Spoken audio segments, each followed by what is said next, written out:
Exposure and response prevention can become very compulsive. When I was already suffering for many years with sensory motor OCD, I educated myself about OCD, anxiety.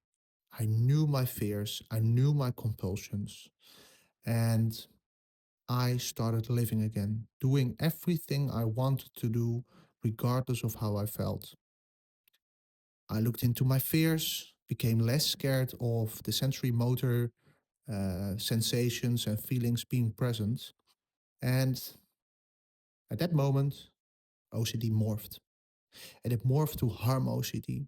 And it felt so real, and I was so anxious about it that I would hurt someone or myself or a random person.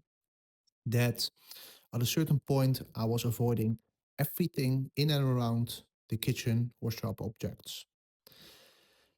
And I love cooking. So there was a very big problem because I already educated myself about anxiety and OCD. I knew I was doing compulsions, avoiding. And in this particular uh, theme,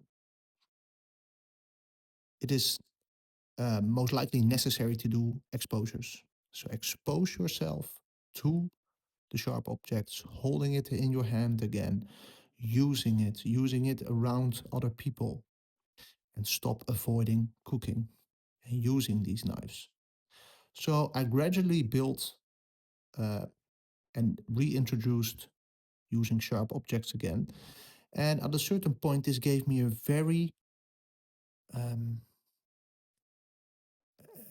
yeah, a feeling of certainty when I did the exposure. And this can become very problematic because you see after you did it that nothing happened. This gave me and other people um, a sense of certainty that you wouldn't act on your thoughts or wouldn't hurt someone. And I was chasing this constantly throughout the day, in the morning, in the afternoon, and in the night when I was cooking dinner. After the exposure, I could easily sit down and eat my dinner. But if you see this for yourself, you need to have more balance with these things and stop doing these things to speak certainty that you won't act on your thoughts or urges. If you need any help, please reach out. OCD Clarity